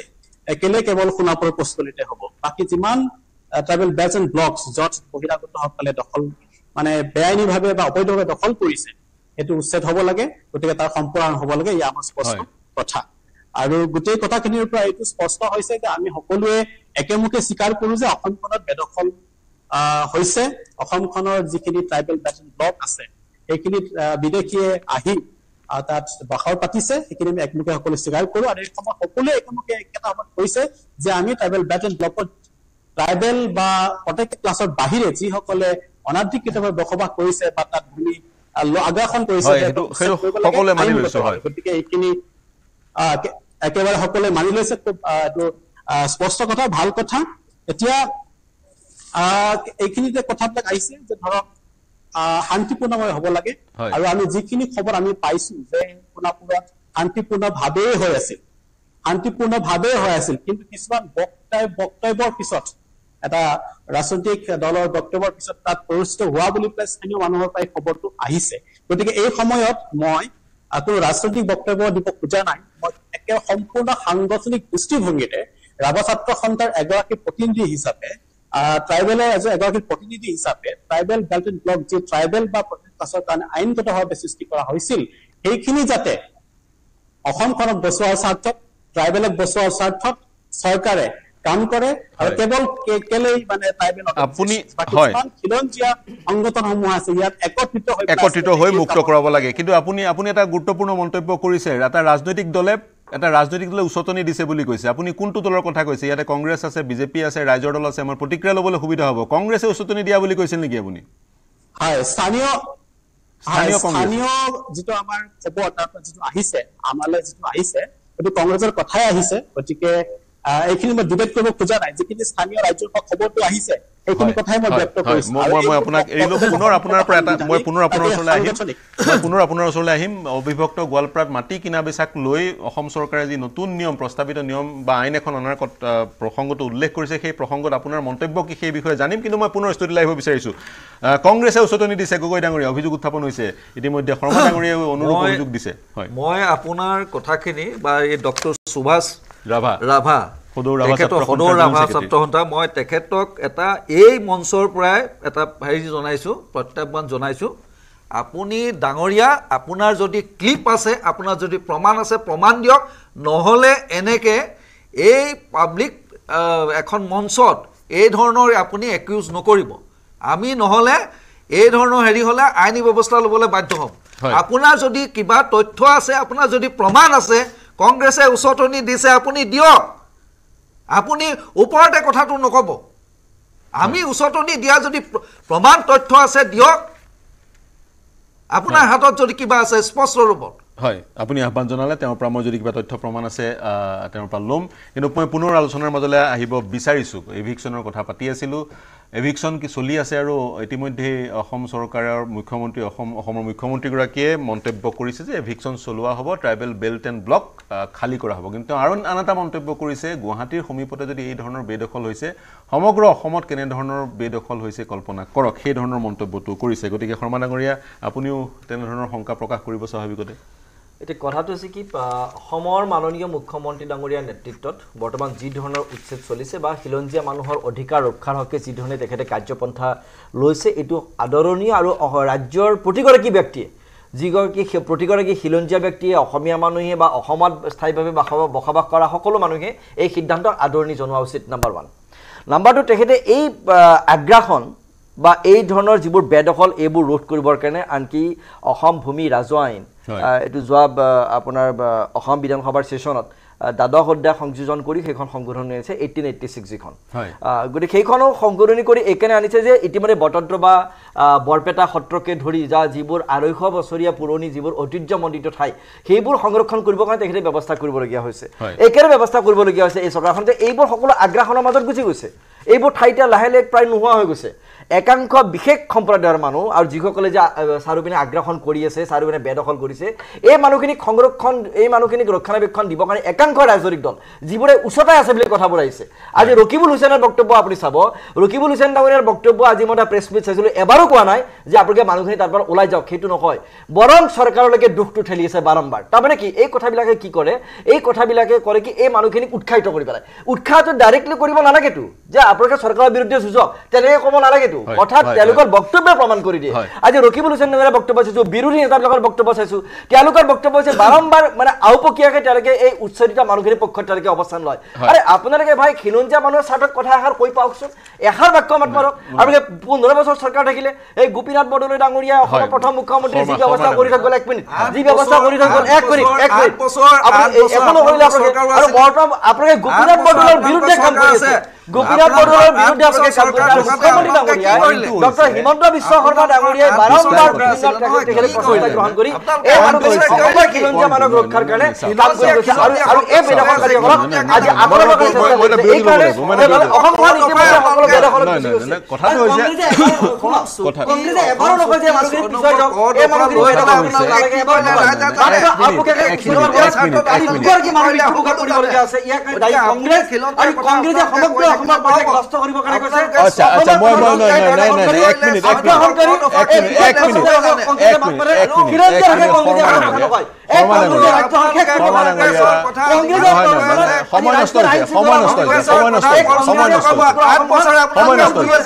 কৈছে সময় নষ্ট হৈছে কথাটো হৈছে আমাৰ ট্ৰাইবেল বেল্ট এণ্ড ব্লক যিহেতু সংবিধান প্ৰদত্ত এক ব্যৱস্থাৰ যোগেদি সুৰক্ষিত হৈ আছে সেই অঞ্চলসমূহ সুৰক্ষিত হৈ থাকিব লাগে আৰু যেতিয়া উচ্ছেদ অভিযান চলে নিয়মৰ যোগেদি সেই উচ্ছেদ অভিযান চলিব লাগে আৰু সেই উচ্ছেদ অভিযানত কোনো লোকৰ মৃত্যু হ'বলৈ নালাগে সেইকেইটাই মূল কথা মই এটা বিৰতি ল'ব লাগিব বিৰতিৰ পিছত মই দিব্যৰ ওচৰলৈ যাম তেওঁ সেই ঘটনাস্থলীতে উপস্থিত আছে তেওঁৰ পৰা শেষৰটো মন্তব্য ল'ম আৰু সকলোৰে পৰা শেষৰটো বা দুটা মন্তব্য লোৱাৰ সুযোগ পাম কিন্তু এই মুহূৰ্তত লৈছোঁ এটা বাণিজ্যিক বিৰতি শীঘ্ৰে ঘূৰি আহিম নমস্কাৰ প্ৰিয় দৰ্শক সকলোকে স্বাগতম জনাইছোঁ শেষৰটো খণ্ড আমাৰ হাতত চাগৈ খুব বেছি 12 মিনিটমান সময় থাকিব প্ৰতিগৰাকীৰ ওচৰলৈ যাব বিচাৰিম মই দিব্য মেধি আপোনাৰ ওচৰলৈ গৈছোঁ আপুনি আপোনাৰ ওচৰলৈ চাগৈ শেষবাৰৰ কাৰণে গৈছোঁ মই আপোনাৰ পৰা শেষৰটো মন্তব্য বিচাৰিম ইতিমধ্যে প্ৰথম কথা ট্ৰাইবেল বেল্ট এণ্ড ব্লক সুৰক্ষিত হৈ থাকিব লাগে কিন্তু মুখ্যমন্ত্ৰীয়ে যিটো ভাষ্য প্ৰদান কৰিছে পৰিকল্পিতভাৱে এক দালাল চক্ৰই সেইসকল লোকক তেওঁলোকে নিবিচাৰ সত্ত্বেও মাটিৰ গৰাকী সমীপৰ গাঁৱৰ সেইসকল লোকক ডিমুৰীয়ালৈ লৈ আহিছে মই ডিমুৰীয়া এক্সাম্পলেই দিলোঁ এতিয়ালৈকে 4,000 মান লোকক আনিলে 5 বছৰৰ ভিতৰত 25,000 মান লোকক আনিব তেওঁলোকে এটা ৰাজনৈতিক অধিকাৰ পাব আৰু সেই সময়ত কিন্তু তেওঁলোকক এভিক্ট কৰিব উচ্ছেদ কৰিব পৰা নাযাব গতিকে ৰাজনৈতিক এটা দৃষ্টিভংগী মুখ্যমন্ত্ৰীয়ে দিছে আপোনাৰ মন্তব্য কি এনেধৰণৰ ৰাজনীতি চলাৰ অৱকাশ আছে নে সেই দালাল চক্ৰতেই গোটেই বিষয়টো সীমাবদ্ধ আমি ডিমৰীয়াৰ খিলঞ্জীয়া মানুহ আমি ইয়াতে আমাৰ জন্ম ইয়াৰ আমি ইয়াৰ ভূমিপুত্ৰ আৰু আমি যিটো সমস্যাৰ সন্মুখীন হৈছোঁ সেইটো হয়তো অসমৰ আন প্ৰান্তত বহি থকা মানুহে কেতিয়াও অনুভৱ কৰিব নোৱাৰে আজি এই যিখিনি ঠাইত উচ্ছেদ চলিছে এই উচ্ছেদ চলা ঠাইখিনি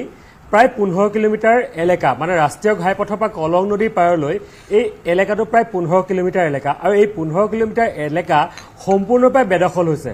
আৰু এই যিখিনি মানুহে বেদখল কৰিছে এই মানুহখিনিয়ে সোণাপুৰ বা ক্ষেত্ৰী বা বৃহত্তৰ ডিমৰীয়া অঞ্চলৰ বিভিন্ন অপৰাধমূলক কাম কাজৰ সৈতে তেওঁলোক জড়িত আজি এই সোণাপুৰ গাঁও পঞ্চায়তত বিগত 20 বছৰে আমাৰ থলুৱা মানুহে খিলঞ্জীয়া মানুহে তেওঁলোকৰ হাতত ৰাজনৈতিক অধিকাৰ নাই আজি এই বহিৰাগত এজন মানুহ আহি পেলাই ইয়াতে গাঁও পঞ্চায়তৰ সভাপতি হয় পঞ্চায়তৰ বিভিন্ন সদস্য হয় আৰু আজি ৰাইজ দলৰ প্ৰতিনিধিগৰাকীয়ে যিটো প্ৰসংগ অৱতাৰণা কৰিছে যে ইয়াত পঞ্চায়তত প্ৰধানমন্ত্ৰী আৱাস গৃহ দিয়া হৈছে আমিও সেইটো কথা আমাৰ দৃষ্টিগোচৰ হৈছে যেতিয়া আমি উচ্ছেদ চলোৱাৰ সময়ত আমাৰ দল সংগঠনৰ প্ৰতিনিধিসকল সেই ঠাইলৈ গৈছিলে তেতিয়া গম পোৱা গৈছে যে তাত চৰকাৰী ভূমিত প্ৰধানমন্ত্ৰী আৱাস গৃহ দিয়া হৈছে আৰু ইয়াত মূলত একাংশ পঞ্চায়ত প্ৰতিনিধি জড়িত হৈছে য'ত চৰকাৰী মাটিত তেওঁলোকে জিঅ' টেগিং কৰি পেলাই সেই ঘৰসমূহ দিছে গতিকে এয়া আমাৰ খিলঞ্জীয়া মানুহৰ প্ৰতি চূড়ান্ত ভাবুকি খিলঞ্জীয়া মানুহক বঞ্চিত কৰি এজন বহিৰাগত মানুহক যি মানুহে কেতিয়াও জনজাতীয় আৱেষ্টনীত বসবাস কৰিব নোৱাৰে তেনে মানুহক ঘৰ দিয়ে ৰেচন কাৰ্ড দিয়ে আজি তেওঁলোকে বিভিন্ন আঁচনিৰ সা সুবিধা লাভ কৰি আছে বিদ্যুৎ সংযোগ লাভ কৰিছে সেইটো কথা আমি স্বীকাৰ কৰিছো কিন্তু এই গোটেই ঘটনাটোৰ সৈতে একাংশ পঞ্চায়ত প্ৰতিনিধি আৰু একাংশ দালাল যিসকলে কম দামত মাটি ক্ৰয় কৰি বা কম দামত তেওঁলোকে ভূমি ক্ৰয় কৰি বা কিছু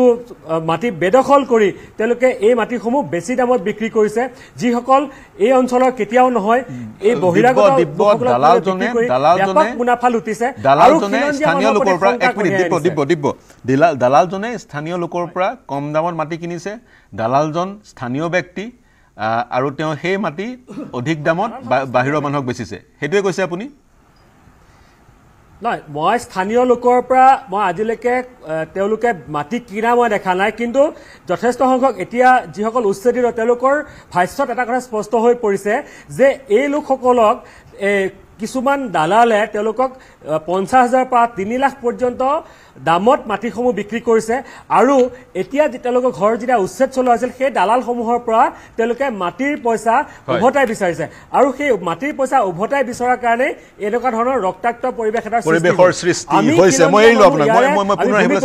আৰু আমি কেতিয়াও ইয়াত অবৈধ বিদেশী নাগৰিকৰ সন্দেহযুক্ত নাগৰিকৰ আমি চৰণীয়া পথাৰ হ'বলৈ নিদিওঁ এইখন ডিমৰীয়া আমাৰ আৰু আমাৰ ডিমৰীয়া হৈ থাকিব লাগিব এইখন ডিমৰীয়াত আমি আমাৰ খিলঞ্জীয়া মানুহৰ হাতত সদায় আমাৰ প্ৰভুত্ব থাকিব লাগিব আমি আমাৰ নিজৰ বাবে সংগ্ৰাম কৰি আছো এইখন সংগ্ৰামত আমি সমগ্ৰ অসমবাসীৰ সহযোগ বিচাৰিছে ট্ৰাইবেল বেল্ট এণ্ড ব্লকত অনাধিকৃতভাৱে বাহিৰৰ লোক অহাটো স্থানীয় লোকসকলে নিবিচাৰে কিন্তু কেইজনমান পঞ্চায়ত সচিবেই হওক বা অন্যান্য চৰকাৰী পৃষ্ঠপোষকতাত বা চৰকাৰী বিষয়াই বা তেনেধৰণৰ নিৰ্বাচিত প্ৰতিনিধিয়ে দুৰ্নীতি কৰিছে যাৰ ফলত আংশিকভাৱে হলেও বাহিৰৰ লোক আহাৰ সুবিধা এটাৰ সৃষ্টি হৈছে আৰু সেই দালাল চক্ৰৰ কাৰণেও বাহিৰৰ পৰা আহি লোক ট্ৰাইবেল বেল্ট এণ্ড ব্লকত বসতি কৰিছে মই সুভাষ ৰাভা আপোনাৰ ওচৰলৈ গৈছো আপোনাৰ পৰা শেষৰটো মন্তব্য কি ক'ব বিচাৰিব মই এটা প্ৰসংগ উত্থাপন কৰিছিলো বৃহত্তৰ গোৱালপাৰা জিলাত মাটিৰ কিনা বেচাৰ অধিকাৰ স্থানীয় লোকক বা তিনিটা প্ৰজন্মৰ পৰা সেই স্থানত থকা লোকক দিলে কিমান লাভান্বিত হ'ব ৰাভাসকল বা স্থানীয় লোকসকল চাওক মুখ্যমন্ত্ৰীয়ে এটা কথা ঘোষণা কৰিছে আৰু সেই ঘোষণাৰ বাস্তৱ ৰূপায়ণ তেওঁ কেনেকৈ কৰিব বিচাৰিছে সেই বিষয়ে আমি মুহূৰ্তত জ্ঞাত নহয় এইটো এটা আইন ব্যৱস্থাৰ মাজেৰে কৰিব লাগিব আমাৰ মূল কথা হ'ল যে ট্ৰাইবেল বেল্ট এণ্ড ব্লক সুৰক্ষিত হ'ব লাগিব আৰু সেই ট্ৰাইবেল বেল্ট সুৰক্ষিত কৰি এই অঞ্চলটোক এটা মানে সাংবিধানিকভাৱে চাৰিসীমা যুক্ত কৰাৰ কাৰণে ইতিমধ্যে ইয়াত দীঘলীয়া এটা আন্দোলন চলি আছে গতিকে আমাৰ আন্দোলন সম্পূৰ্ণৰূপে জনজাতি আৰু খিলঞ্জীয়া অস্তিত্ব ৰক্ষাৰ কাৰণে আমাৰ এই সংগ্ৰাম চলি থাকিব ইয়াত ইতিমধ্যে বক্তাই কৈছে দালালসকলক নিশ্চয় নাকি লগাব লাগিব আৰু আমি যিখিনি মানুহ আমাৰ মাজতেই আমাৰ মানুহেই আন মানুহক বহিৰাগতক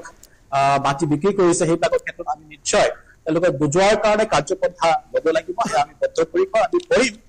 কিন্তু মই পুনৰ তথাপি কাৰণ ক'ব খুজিছো যে ৰাভা প্ৰসংগ যেতিয়া আহিব ইয়াত 5টা ট্ৰাইবেল বেল্ট এণ্ড ব্লক আছে গুৱাহাটী ছয়গাঁও ইফালে আপোনাৰ খাৰডাং বৰদামল এনেকে হাতীগাঁও 5টা বেল্ট ব্লক আছে গতিকে এই ব্লকসমূহক আমি সুৰক্ষিত কৰাৰ কাৰণে নিশ্চয় আমি চেষ্টা কৰিব লাগিব কিন্তু শেষত মই এটা কথা কিন্তু তেওঁ প্ৰত্যাহ্বান জনাইছে উপযুক্ত বক্তাই মই ক'ব খুজিছো যে এই যিটো এটা সন্দেহ এই প্ৰৰোচিত হোৱা কথাটো কিন্তু সুভাষ ৰাভা ইয়াত পোৱা নাই সুভাষ ৰাভাৰ সমন্বয় ৰক্ষক যিটো আমাৰ ট্ৰাইবেলৰ যিটো অৰ্গেনাইজেশ্যনৰ এটা সমিতি তাত স্থানীয় আমাৰ যিকোনো সমিতি আছে সেইসকলক জনাইছে তেওঁলোকৰ পৰা সেই মন্তব্য আহিছে মই ৰাভা ডাঙৰীয়া উত্তৰ আপুনি যদি আমি তাক দেপলা আপুনি হয় ৰাভা ডাঙৰীয়া মই ললো আপোনাৰ পৰা মন্তব্য কেইটামান খুব ভাল ইনপুট দিলে হয় ৰাভা ডাঙৰীয়া আৰু দিব্য মেধি আৰু ৰাভা ডাঙৰীয়া কেইটামান ভাল ইনপুট দিলে মই এতিয়া ৰাইজৰ দলৰ প্ৰতিনিধি গৰাকীৰ ওচৰলৈ যাম ৰাভা ডাঙৰীয়া সুযোগ পালে পুনৰ আপোনাৰ ওচৰলৈ যাম ৰাভা ডাঙৰীয়াই এটা কথা কৈছে যে স্থানীয় লোকসকলকো সচেতন কৰিব লাগিব তেওঁলোকে যাতে নিজৰ মাটি আন লোকক নিদিয়ে আৰু দিব্য তেওঁ গোটেই ছবিখন আমাৰ সন্মুখত দাঙি ধৰিলে কিয় দালাল চক্ৰৰ কাৰণে এনে ধৰণৰ ঘটনা সংঘটিত হৈছে ৰাইজৰ দলৰ প্ৰতিনিধিগৰাকীৰ ওচৰলৈ যাম আপুনি কি মন্তব্য কৰিব বহু কথা ইয়াত জড়িত হৈ আছে কিন্তু স্থানীয় লোকো সচেতন হ'ব লাগিব দালাল চক্ৰৰ পৰা যিসকলে অনাধিকৃতভাৱে প্ৰৱেশ কৰিছে তেওঁলোকো মুক্ত হ'ব লাগিব গতিকে শান্তিপূৰ্ণভাৱে বিষয়টো সলভ হ'ব লাগে নহয় জানো গোটেই প্ৰক্ৰিয়াটোত যদিহে আইনী দিশটো চালিজাৰি চাই আইনৰ জৰিয়তে যদি প্ৰক্ৰিয়াটো আৰম্ভ হয় তেতিয়াহ'লে হয়তো কোনেও প্ৰতিবাদ বা কোনেও মাত মাতিব নোৱাৰে গতিকে আইনৰ প্ৰক্ৰিয়াৰ মাজেদি গোটেই কামখিনি হ'লে ভাল হয় আৰু প্ৰথমে মই কৈয়ে গৈছোঁ যে আমাৰ দলৰ এটা স্পষ্ট মত যে আমাৰ জাতীয় কৰ্মসূচীত অসমৰ যিমানবিলাক ট্ৰাইবেল বেল্ট আৰু ব্লক আছে এইবিলাক বেদখল মুক্ত হ'ব লাগে সেইটো আমাৰ দাবী আৰু লগতে দাবীটো হ'ল কি যদি 6 জনগোষ্ঠীক জনজাতীয় মৰ্যাদা দিয়া যায় তেতিয়াহ'লে আৰু ট্ৰাইবেল বেল্ট ব্লক বাঢ়িব সেইটো আমি দাবী কৰিম আৰু এটা দাবী কৰিম সোণাপুৰত যি উচ্ছেদ হ'ল সেই উচ্ছেদৰ ভূমিত য'ত আজি উচ্ছেদ হ'ল তাত যাতে কাৰ জৰিয়তে কোনো হিন্দু বাংলাদেশীক তাত সংস্থাপিত নকৰে এইটো 1 নম্বৰ 2 নম্বৰ হ'ল আজি য'ত উচ্ছেদ চলি আছে তাৰ পৰা 1-2 কিলোমিটাৰ আঁতৰতে যিবিলাক হয়তো পৰীক্ষা কৰিলে দেখা যাব যে এইবিলাক 1986 চনৰ পিছত আহা হিন্দু বাংলাদেশী মূলৰ মানুহ তাত গাঁও পাতি বসবাস কৰি আছে ট্ৰাইবেল বেল্টৰ ভিতৰত এই মানুহখিনিক কেতিয়া উচ্ছেদ কৰিব সেইটো এটা আমাৰ দাবী আৰু সেই মানুহখিনিক অতি শীঘ্ৰে উচ্ছেদ কৰিব লাগে আৰু উচ্ছেদ কৰা ভূমিখিনিত যাতে কাৰ জৰিয়তে কোনো ধৰণৰ হিন্দু বাংলাদেশী তাত হয় মই এই বিষয়টো কিন্তু দাস ডাঙৰীয়া প্ৰসংগটো হৈছে যিসকল লোক উচ্ছেদিত হ'ল তেওঁলোক আহি বহিছিলহি সেইটো ইলিগেল বেআইনীভাৱে তেওঁলোক বহিছিল কিন্তু যদি কোনোবা দালাল চক্ৰই তেওঁলোকক বহুৱাইছিল তেওঁলোক এক প্ৰকাৰ ভুক্তভোগী দালাল চক্ৰ যদি তেওঁলোকক বহুৱাইছিল তেওঁলোকৰ সৈতে কি মইতো আপোনাক প্ৰমাণে দিলো যে দালালে আহি পেলাই ইয়াত বহাইছে প্ৰমাণে দিলো তেওঁলোকক যদি মাটি আছে নিজৰ ঘৰলৈ ঘূৰি তেওঁলোকৰ মই নিজে সৰজমিন তদন্ত কৰি পাইছো যে বেছিভাগ মানুহে আহিছে আপোনাৰ গৰাখহনীয়া তেওঁলোকৰ ক'তো ভূমি নাই আশ্ৰয় দিব লাগে চৰকাৰে সংস্থাপন কৰাটো চৰকাৰৰ দায়িত্ব হয় কাৰণ মই নিজে সৰজমিন তদন্ত কৰি আহিছো তাত মই পাইছো তেওঁলোকে মৰিগাঁও জিলাৰ নগাঁও জিলাৰ য'ত বা দৰঙৰ য'ত গৰাখহনীয়া হৈছে তাৰ পৰা তেওঁলোকে আহি ইয়াত বসবাস কৰি আছেহি আৰু বসবাস এনে কৰি থকা নাই তাৰ স্থানীয় মানুহে তেওঁলোকক মাটি বিক্ৰী কৰিছে মোৰ লগত প্ৰমাণ আছে মই প্ৰমাণ লৈ আহিছো তেওঁলোকক মাটি বিক্ৰী কৰিছে স্থানীয় মাটি বিক্ৰী কৰিছে তাৰ অৰ্থ এইটো নহয় যে আমি ট্ৰাইবেল বেল্ট আৰু বল মই আপোনাক কি কৈ আছো আপুনি বস্তুটো মানে ইউ টাৰ্ণ মৰাইছে মই সেইটো কোৱা নাই মই কোনটো কৈছো যে ট্ৰাইবেল বেল্ট যিমান আছে ব্লক যিমান আছে সকলো মানে কি হ'ব লাগে বেদখল মুক্ত হ'ব লাগে নন ট্ৰাইবেলে তাত কোনো আগ্ৰাসন হ'ব নালাগে সেইটো কৈয়ে আছো কিন্তু যেহেতু এই মানুহখিনিক আনিছে কোনে তাৰে ট্ৰাইবেল যিকোনো মানুহে আনি তাত বহুৱাইছে গতিকে সেই যিকেইজনে আনিছে দালাল কিজনক প্ৰথম কৰায়ত্ব কৰিব লাগে তেওঁলোকক পানিছমেণ্ট কৰিব লাগে চৰকাৰী অফিচাৰ যিয়ে নেকি সেই মাটিত ট্ৰাইবেল বেল্টৰ মাটিত তেওঁলোকে ঘৰ আৱণ্টন দিছে তেওঁলোককো এৰেষ্ট কৰক আৰু লগতে এই মানুহখিনি যদি তেওঁলোকে ভূমিহীন মানুহ হয় আৰু যদি ভাৰতীয় নাগৰিক হয় তেওঁলোকক সংস্থাপন দিব আৰু যদি ভাৰতীয় নাগৰিক নহয় যি দেশৰ নাগৰিক সেই ডিপৰ্টেড কৰক ঘূৰাই পঠিয়াওক সেইটো চৰকাৰে কিয় হাত ধৰি বহি আছে হয় হয় সকলো মানৱীয় দৃষ্টিভংগীৰে হ'ব লাগে জুনেদ খালিদ ডাঙৰীয়া আপুনি কৈছে ইতিমধ্যে উচ্চ ন্যায়ালয়ৰ কাষ চাপিব আপুনি উচ্ছেদিত লোকসকলৰ হৈ প্ৰাৰ্থনাটো প্ৰেয়াৰটো কি হ'ব আপোনাৰ প্ৰেয়াৰটো কি হ'ব আপুনি কালপেবল কৰিব যিসকল জড়িত হৈ আছিল তেওঁলোকক ঘৰ দিয়া ইলেক্ট্ৰিচিটি ইত্যাদি উচ্ছেদিত লোকসকলৰ কাৰণে কি বিচাৰিব প্ৰথমটো এখন উচ্ছেদিত লোকসকলৰ কাৰণে এতিয়া এইটো তাত সেই ৰিহেবিলিটেশ্যন এণ্ড ৰিছেটেলমেণ্ট এক্ট 2013 এখন ভাৰতৰ এখন আইন আছে য'ত উচ্ছেদিত লোকসকল যিবিলাক ডিছপ্লেচ লোক হৈছে ফ'ৰ্চড এভিকশ্যনৰ থ্ৰুদি যিবিলাক আপোনাৰ কি কয় মানুহ মানে ডিছপ্লেচ হৈছে তেখেতসকলক কম্পেনচেট কৰি পেলাই ৰিহেবিলিটেট কৰাৰ কাৰণে ভাৰতৰ এখন আইন আছে সেই আইনৰ আণ্ডাৰত যদি ভাৰতীয় নাগৰিক হয় আৰু যদি লেণ্ডলেছ হয় তেখেতসকলক এইটো অসম চৰকাৰৰ দায়িত্ব যে তেখেতসকলক ভূমি দিব লাগিব ৰিছেটেলমেণ্ট দিব লাগিব আৰু কম্পেনচেশ্যন দিব লাগিব আমি অলৰেডি কেইবাটা কেছ কৰি পাইছোঁ আৰু ৰিচেণ্টলি আপোনাৰ 2 ছেপ্টেম্বৰ আপোনাৰ 2024ত আমাৰ জমিয়ত উলেমাৰ ফালৰ পৰা এটা ৰিট পেটিশ্যন সুপ্ৰিম কোৰ্টত ফাইল কৰা হৈছিলে এভিকশ্যনৰ ওপৰত সেই কেছটোত অহা 17 তাৰিখে শুনানি আছে তাত সুপ্ৰিম কোৰ্টে এটা অবজাৰভেশ্যন দিছে পাৰ্টিজ আছে সবকে নোটিছ ইস্যু কৰি পেলাই কৈছে যে আমি গোটেই পেন ইণ্ডিয়া লেভেলত এটা গাইডলাইন ইস্যু কৰিম এভিকশ্যনৰ ওপৰত পেন ইণ্ডিয়া গোটেই ভাৰত ধৰণে হ'ব লাগিব হয় পেন ইণ্ডিয়া লেভেলত সেইটো এটা মানে আপোনাৰ 17 তাৰিখৰ পিছত আমি কি সুপ্ৰিম কোৰ্টৰ গাইডলাইন সেইটোলৈ চাব লাগিব কিন্তু এভিকশ্যন যিখিনি এইখিনি হৈছে before evictions during eviction after eviction internationally settled rule আছে সেই rule মতে হ'ব লাগিব যত আপোনাৰ ভাৰত আপোনাৰ এখন সিগনেটাৰী কান্ট্ৰি হয় এই গোটেই নৰ্মছ খিনি ভাইলেট কৰি এভিকশ্যন কৰিছে সেই মতে কৰিব নোৱাৰে মই আপোনাৰ পইণ্ট ললো সময় কম আছে কাৰণে আপোনাক ৰখালো মই এতিয়া যাম কংগ্ৰেছৰ ওচৰলৈ আপোনাক 1 মিনিটৰ ভিতৰত বক্তব্য ৰাখিবলৈ অনুৰোধ কৰিম গগৈ ডাঙৰীয়া প্ৰথম কথা হ'ল আমাৰ স্পষ্ট কথা ট্ৰাইবেল বেল্ট এণ্ড ব্লক বেদখল মুক্ত হ'ব লাগিব কাৰণ কংগ্ৰেছে সৃষ্টি কৰিছিল দ্বিতীয়তে কথা হ'ল আমি খুব আজি দুখ প্ৰকাশ কৰিছোঁ বিশেষকৈ দুজন ব্যক্তি এই উচ্ছেদ কাৰ্য চলি থকাৰ সময়তে তেওঁলোকে প্ৰাণ হেৰুৱাবলগীয়া হ'ল গতিকে চৰকাৰী পক্ষ আমাৰ ফালৰ পৰা আহ্বান যে যি ধৰণে উচ্ছেদিত মানে উচ্ছেদ কাৰ্য সম্পন্ন কৰিব লাগে সেই ধৰণে কৰিব লাগে বিশেষকৈ ৰাবাৰ বুলেট আছে গতিকে ৰাবাৰ বুলেট ইউজ কৰিব লাগে এই ধৰণে গুলি এটা মাৰি মানুহ এজনক প্ৰাণহানি কৰাটো আমি কোনোপধ্যে ৰাইট পুলিচ যাব লাগিছিল ৰাইট পুলিচ যাব লাগিছে আৰু যেটো আমি কৈছিলোঁ এখেতে কৈছে এতিয়া জুনেদ ডাঙৰীয়া যে সেটেলমেন্ট ৰিহেবিলিটেশ্যন এইবিলাকটো থাকিবই লাগিব আৰু এওঁলোক যদি ভাৰতীয় নাগৰিক হয় তেনেহ'লে সংস্থাপিত কৰিবই লাগিব কাৰণ জীৱন আৰু জীৱিকা আৰু তেওঁলোকক এইবোৰ সুৰক্ষাৰ দায়িত্ব দিয়াৰ দায়িত্ব চৰকাৰ গতিকে এই ক্ষেত্ৰত কংগ্ৰেছে সদায় কৈ আছে যে বেদখল মুক্ত কৰিব লাগিব যিবিলাক ট্ৰাইবেল বেল্ট এণ্ড ব্লক আছে কাৰণ সৃষ্টি আমি কৰিছোঁ আৰু মুক্ত কৰিব লাগিব আৰু যাতে বেদখল নহয় আৰু সেই ক্ষেত্ৰতো ধ্যান ৰাখিব লাগিব মই কংগ্ৰেছৰ প্ৰতিনিধি শৰ্মা ডাঙৰীয়া আপোনাৰ ওচৰলৈ যাওঁ শেষৰটো মন্তব্য আপোনাৰ পালৈ মই কৰিব লাগিব না এতিয়া মূল কথাটো হৈছে কি কালি যেটো পৰিৱেশ তাত সৃষ্টি হৈছিল এই পৰিৱেশটো পৰিকল্পিতভাৱে সৃষ্টি কৰা হৈছিল যদি সেইখিনি সময়ত পুলিচে প্ৰটেকশ্যনৰ কাৰণে এইখিনি কাম নকৰে কালি এটা সাংঘাতিক ধৰণৰ ডাঙৰ ঘটনা এটা ঘটি গ'লহেঁতেন যিটো ঘটনা সমগ্ৰ দেশ কঁপাই গ'লহেঁতেন হয়তো পুলিচে সেইকাৰণে সেইটো কৰিবলৈ বাধ্য হৈ গ'ল কাৰণ চাওক এটা কথা মন কৰিব একেলগে আৰক্ষী আৰু প্ৰশাসনৰ পৰা 20-22 জন লোক আহত হৈছে কালি ঘটনাটো সেইটোতো আমি তেওঁলোকৰ আকু আৰোগ্য কামনা কৰাটো উচিত আমি তেওঁলোকৰ আমি সেইখিনি ক'ব লাগিব যে সেই মানৱীয়তাৰ দৃষ্টিভংগী আমাৰ এইটো লাগিব যে অসম আৰক্ষী আৰু প্ৰশাসনৰ পৰা 20-22 জন লোক কালি আহত হৈছে আৰু কালি আল্লাহু আকবৰ ধ্বনিৰে যি ধৰণে আক্ৰমণ কৰিছে আপোনালোকে দেখিছে ভিডিঅ'বিলাক এই ভিডিঅ'বিলাক এই ধৰণৰ কথাবোৰ কিন্তু বাংলাদেশত হৈছিল বাংলাদেশত যেতিয়া উত্থান হৈছিল আৰু গণ উত্থান হৈছিল সেই ঘটনাবিলাক কিন্তু আহি ইয়ালৈকে পাইছে কিন্তু মই আপোনাক কৈছোঁ যে এই যিবোৰ ৰাজনৈতিক দল বিৰোধী ৰাজনৈতিক দল তেওঁলোকে এবাৰো নকয় এই মানুহখিনিক যে আপোনালোকে তাত পৰা সকলো নিজে নিজে উঠি যাওক তেওঁলোকে পাকে পাকে চৰকাৰক দোষাৰোপ কৰে পাকে পাকে তেওঁলোকে কথাবোৰ এনেকুৱাকৈ লৈ যায় এই কথাবিলাকে মানে এই মানুহখিনিক যিসকলে বেদখল কৰি আছে যিসকল আগ্ৰাসনকাৰী এওঁলোকৰ পক্ষত এওঁলোকে কথাবোৰ কৈ থাকে এই বিৰোধী দলবিলাকে কৈ থাকে কাৰণে মানুহখিনি উৎসাহিত হৈ তেওঁলোকে পুলিচক আক্ৰমণ কৰিবলৈ আগবাঢ়ে প্ৰশাসনৰ বিৰুদ্ধে যাবলৈ আগবাঢ়ে এই আজি কংগ্ৰেছ বা ৰাজ্যৰ দল এই দলবিলাকে কোনো কাৰণত শান্তিপূৰ্ণ সমাধান নিবিচাৰে নামত কয় ট্ৰাইবেল বেল্টৰ পৰা উচ্ছেদ কৰিব লাগে বুলি তেওঁলোকে মুখেৰে কয় অন্তৰৰ পৰা তেওঁলোকে এই ধৰণৰ মানুহখিনি পক্ষ লৈ থাকে আজি এইটো সময় নাই মোৰ গগৈ ডাঙৰীয়া মোৰ সময় নাই আজিৰ এই মঞ্চৰ পৰা সকলোৱে এটা কথা কৈছে ট্ৰাইবেল বেল্ট এণ্ড ব্লক মুকলি হ'ব লাগে বেদখল মুক্ত হ'ব লাগে আঁতৰি যাব লাগে যিসকল লোকৰ প্ৰৰোচনাত বা যিসকল লোকৰ সহযোগত ট্ৰাইবেল বেল্ট এণ্ড ব্লকত অনাধিকৃতভাৱে অন্য মানুহে প্ৰৱেশ কৰিছিলে নিগাজিকৈ থাকিবলৈ লৈছে সেইসকল লোককো কালপেবল কৰিব লাগে আৰু তাৰ সমান্তৰালকৈ যিসকল লোক ভাৰতীয় নাগৰিক যাক এভিক কৰা হৈছে তেওঁলোককো সংস্থাপিত কৰিব লাগে এই কেইটামান মূল বিন্দু আজি উত্থাপিত হৈছে অনাগত সময়ত চৰকাৰে গোটেই প্ৰক্ৰিয়াটো কেনেদৰে আগবঢ়াই লৈ যায় সেয়া লক্ষণীয় হ'ব মোৰ সৈতে সংযুক্ত হোৱাৰ কাৰণে দিলীপ শৰ্মা ডক্টৰ সুভাষ ৰাভা আইনুদ্দিন আহমেদ গুণকান্ত গগৈ জয়ন্ত কুমাৰ দাস জুনিয়ত খালিদ ডাঙৰীয়া দিব্য মেধি সকলোকে ধন্যবাদ জ্ঞাপন কৰিছোঁ প্ৰিয় দৰ্শক এই চিন্তাৰ সমলৈ আজিলৈ এৰিলোঁ শুভৰাত্ৰি